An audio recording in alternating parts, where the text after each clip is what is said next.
بسم اللہ الرحمن الرحیم۔ عزیز دوستو، جو ہی گرمیوں کا آغاز ہوتا ہے تو اللہ کا ایک بہت بڑا انعام یا نعمت ایک پھل کی صورت میں ہمارے سامنے آتی ہے، جس کو ہم تربوز کے نام سے جانتے ہیں۔ اور آج کل رمضان مبارک کا مہینہ ہے اور اس میں تربوز کی آمد ہے۔ لوگ اس کو بڑے شوق سے بکثرت استعمال کرتے ہیں۔ عزیز دوستو، تازہ پھل جو ابھی ہمارے ہاں آ رہا ہے، اس کے اندر کچھ نقائص اور خرابیاں ہیں، جس کی وجہ سے بجائے فوائد کے نقصانات کا سامنا کرنا پڑ رہا ہے۔ رمضان میں ایک تو لوگ دن بھر کے روزے سے ہوتے ہیں، اور پھر شام کو جب تربوز کا استعمال کرتے ہیں تو اکثر لوگوں کو ہیضہ کی تکلیف، پیٹ میں درد، اسہال، الٹیاں، اس طرح کی بیماریاں دیکھنے میں آتی ہیں۔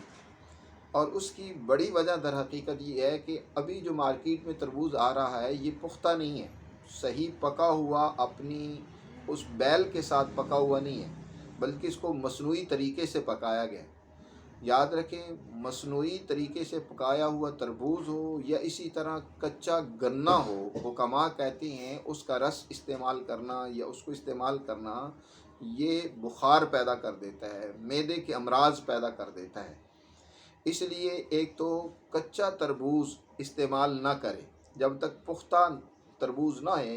اور اس کی پہچان یہ ہے کہ جو تربوز آپ اس کو کھائیں اور اس کا ذائقہ پھیکا ہو، اس کے بیج ابھی کچے ہوں، اس کی ڈنڈی اس کے ساتھ نہ ہو، یا وہ ایک آدھ دن پڑا رہنے سے مرجھا جائے، تو سمجھ لو کہ یہ تربوز کچا ہے۔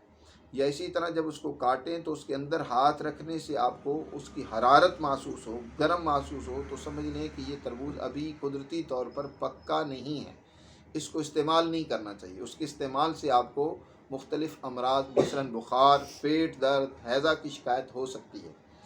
اور اگر آپ میں سے کسی نے اس کو استعمال کیا اور ان امراض کا آپ کو سامنا کرنا پڑ رہا ہے، مثلا پیٹ میں درد ہو رہی ہے، تو گھبرانے کی بھی ضرورت نہیں ہے، آپ کے گھر میں اس کا علاج موجود ہے۔ فوراً اس کا علاج یوں کریں کہ چائے والی پتی اس کا قہوہ بنا کر اس کو استعمال کریں، تو انشاءاللہ پیٹ کا درد آپ کا ٹھیک ہو جائے گا۔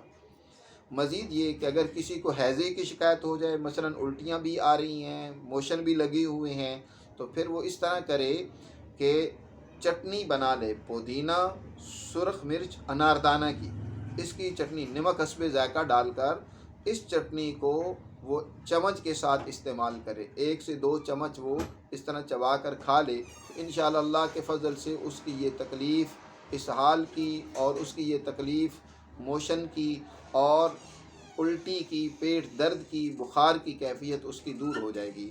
دعاؤں میں یاد رکھیں۔ اپنے دوست حکیم عثمان غنی کو بہت شکریہ۔